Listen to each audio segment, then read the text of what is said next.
खरं तर प्रेसच्या माध्यमातून काल आणि परवा मला समजलं की बडगुजर भारतीय जनता पार्टीच्या पक्षामध्ये येण्यासाठी इच्छुक आहेत। आणि या बातम्या कळाल्यानंतर आधी मला कुठलीही कल्पना नाही किंवा पक्षामध्ये चर्चा नाही किंवा शहर पातळीवर आमच्याकडे कुठलाही असा विषय झाला नाही प्रवेशाच्या विषयी। आणि त्यामुळे हे मला काल किंवा आज हे माहिती पडते। खरं तर त्यांच्या विरोधात मी 2014 त्याचबरोबर 2024 या दोन्हीही वेळेला त्यांच्या विरोधात मी निवडणूक लढले। आणि निवडणुकीत अतिशय प्रमुख असे मुद्दे होते। आमचे अनेक कार्यकर्ते भारतीय जनता पार्टीचे जे प्रबळ इच्छेने की निवडून यायलाच पाहिजे अशा इच्छेने त्यांनी त्यांच्या विरोधात अतिशय विखारी प्रचार केला।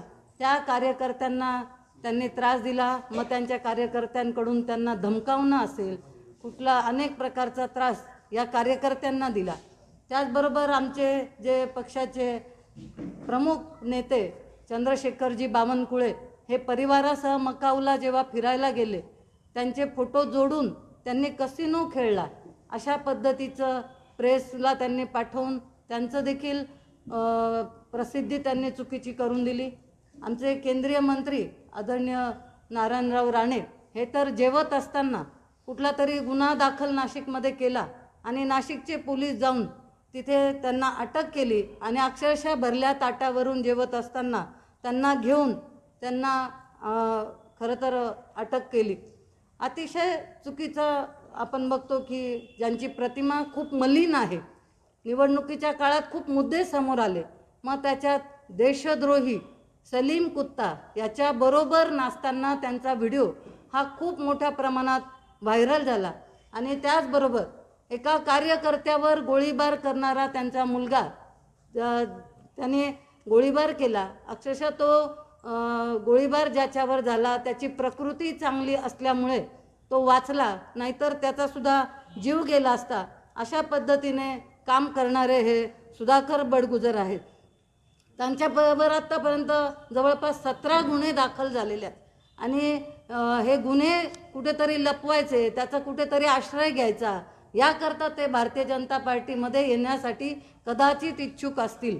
कारण आता गुन्हे असल्यावर त्यांच्यावर ॲक्शन ही तर होणारच आहे त्यामुळे ती ॲक्शन कुठेतरी टळली पाहिजे। अगदी मोक्का दाखल होणार होता मोक्का शेवटच्या टप्प्यापर्यंत गेलेला आहे आणि त्यामुळे हे टाळण्याकरता सगळं जे काय आहे ते टाळून आपण परत पक्षामध्ये व्यवस्थित राहू याकरता त्यांनी कदाचित प्रवेश करण्याचं भारतीय जनता पार्टीमध्ये ठरवलेलं त्यांनी असेल। त्यामुळे अजून त्यांच्याबद्दल बोलायचं झालं तर महापालिकेत जे काय कामं निघतील त्या प्रत्येक ह्याच्यात ते स्वतः टेंडर भरतात आणि टेंडर माघारी घेण्याकरता त्याच्यानं आर्थिक व्यवहार करतात। आणि जो कोणी टेंडर घेतो त्याला काम मिळेपर्यंत प्रचंड त्रास होतो कारण माघारी घेत नाही जोपर्यंत आर्थिक व्यवहार होत नाही। अशा अनेक अनुभव अनेक जणांना आलेले। त्यांच्या पक्षातले म्हणजे उबाठामधले अनेक मागचे नगरसेवक तुम्ही बघा अनेक जणांची यादी आपल्यासमोर येईल। अनेक कार्यकर्ते असतील की ज्यांनी पक्ष हा फक्त त्यांच्यामुळे सोडला उबाठा आणि आज सिडकोमध्ये सुद्धा मोठ्या प्रमाणात लोकप्रतिनिधी असतील कार्यकर्ते असतील हे दुसऱ्या पक्षात गेलेले आहेत। त्यामुळे त्यांच्याच पक्षातनं आता त्यांची हकालपट्टी झालेली आहे। ज्या पक्षाचं आता आपण बघतो की अस्तित्व काय तिथे त्यांची आता हकालपट्टी झाली। म्हणजे अशा सुधाकर बडगुजरांचा प्रवेश होतोय हे मला आता समजलं। पण मला खात्री आहे की आमचे जे वरिष्ठ नेते आहेत ते अतिशय सुज्ञ आहेत। निष्ठावान कार्यकर्त्याला नेहमी न्याय दिला जातो। आणि आपण बघतो की शहराध्यक्षाची निवडणूक होती आमचे सुनीलराव केदार हे शहराध्यक्ष झालेले आहेत। शहराध्यक्षाची निवडणूक होताना ती निवडणूकसुद्धा लोकशाही पद्धतीने होते। प्रत्येकाला नाव विचारलं जातं आणि मग तो अध्यक्ष निवडला जातो। म्हणजे आम्ही शहराच्या अध्यक्षाची निवड करायची असेल तर ती लोकशाही पद्धतीने करतो। आणि ह्या व्यक्तीबद्दल जर अतिशय मलिन प्रतिमा असेल त्यांचं मतदान किती मिळालं हे जर आपण पाहिलं लोकांनी चिडून मतदान त्यांच्या विरोधात केलं। त्यामुळे या व्यक्तीचं जर मतदान पाहिलं तर यांना नक्कीच घेताना पक्षश्रेष्ठीसुद्धा 10 वेळा विचार करतील याची मला खात्री आहे।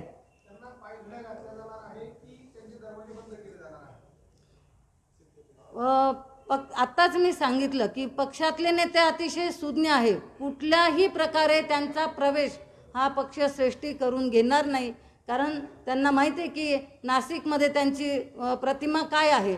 जर पक्षाला पुढच्या निवडणुकांना सामोरं जायचं आहे, महापालिकेच्या निवडणुका 2 ते 3 महिन्यात जाहीर होत आहे, अशा अवस्थेत आम्ही नारा देतो आहोत की 100% भाजपा, म्हणजे आमचे जेवढे उमेदवार असतील ते सगळे निवडून आले पाहिजे. मग महायुती असेल तर महायुतीचे, भारतीय जनता पार्टीचे असतील तर भारतीय जनता पार्टीचे, असे सर्व निवडून आले पाहिजे असं आम्ही काम सुरू केलेलं आहे मोठ्या प्रमाणात. आणि जर यांना घेतलं तर पक्ष हा बॅकफूटवर जाईल. कारण आपल्या सगळ्यांना त्यांच्याबद्दल माहिती आहे. त्यामुळे पक्षही विचार करेल की आपल्याला जर महापालिकेत सत्ता मिळवायची आहे, महापालिकेत जर आपल्या लोकांना महापौर पद बसवायचं आहे, तर नक्कीच पक्ष त्यांना प्रवेश देणार नाही. दुसरी गोष्ट अशी आहे की तुम्ही आत्तापर्यंत जर इतिहास पाहिला असेल त्यांचा, तर कुठलंही पद असेल तर ते पहिलं बडगुजरांना मिळतं. मग महापौर पदाची निवडणूक असू द्या, सभागृह नेतेपद असू द्या, विधानसभा असू द्या, कोणतीही निवडणूक, कोणतंही पद हे फक्त सुधाकर बडगुजर यांनाच मिळायचं. आतापर्यंत मला तुम्ही दाखवा की महापौर पदाचं शिवसेनेपैकी कोणाला उमेदवारी दिली किंवा विधानसभेची उमेदवारी का दिली, तर त्याला बळी द्यायचं म्हणून विलास शिंदेंना दिची उमेदवारी. म्हणजे अशा पद्धतीने पक्ष स्वतः सगळं घेऊन फक्त स्वतःच चालवायचं आणि स्वतःच सगळं करायचं अशी भूमिका त्यांची कायम राहिलेली आहे. आणि त्यामुळे वेळेला नुसतं पेपरमध्ये वाचलं तरी आम्ही इतके फोन लोकांचे घेतो आहोत. अनेक लोकांच्या प्रतिक्रिया आहेत की कुठल्याही परिस्थिती ही व्यक्ती भारतीय जनता पार्टीत येता कामा नये. आणि त्यामुळे नक्कीच पक्षश्रेष्ठी याचा विचार करतील.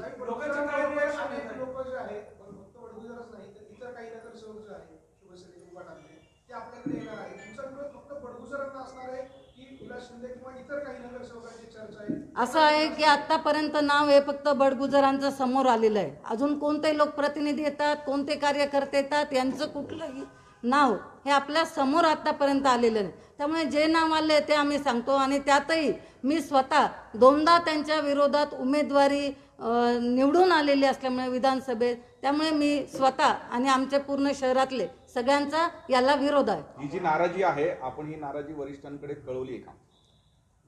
वरिष्ठांपर्यंत नाराजी ही कळवलेली आहे आणि आताही आपल्या माध्यमातून त्यांच्यापर्यंत पोहोचणारच आहे. या सगळ्या दरम्यान बडगुजर यांना पक्षात घेण्यासाठी कोण आग्रही दिसतंय, आपल्याला काय वाटतं या सगळ्या संदर्भात? मी आत्ताच सांगितलं की सुधाकर बडगुजर यांनी अनेक गुन्हे केलेले आहेत. याचाच आतापर्यंत मी अनेक गोष्टी सांगितल्या, परंतु ज्या वेळेला निवडणूक होती त्यावेळेला अत्यंत खालच्या थराला जाऊन आमच्या नेत्यांचा त्यांनी प्रचार केला.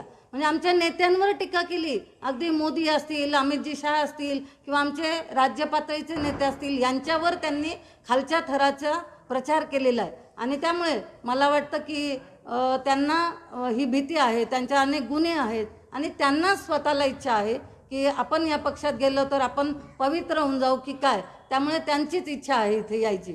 किंवा कोण भरीस घालतं किंवा कोण करतंय याची मला कुठली कल्पना नाही. आपण म्हणतात की तुमच्यासह सर्व शहराच्या पदाधिकाऱ्यांचा विरोध आहे, मग त्यांना पायघड्या नेमकं कोण घालते? ते थेट मुख्यमंत्र्यांची जाऊन भेट घेत आहेत, त्यांचं ते वैयक्तिक कामगारांविषयी निवेदन होतं. ते महापालिकेत म्युन्सिपल कर्मचारी सेनेचे अध्यक्ष आहेत, त्यांचे काही प्रश्न घेऊन ते तिथे गेलेले होते. प्रसार माध्यमांच्या माध्यमातूनच मला सांगितलं. मी अजूनही सांगते की आपल्या माध्यमातून हे आत्तापर्यंत आलेलं आहे की ते प्रवेश करतायत. पक्षामध्ये कुठलीही चर्चा नाही, बैठकीत कुठलाही विषय नाही किंवा वरिष्ठांनी आम्हाला कोणीही सांगितलेलं नाही.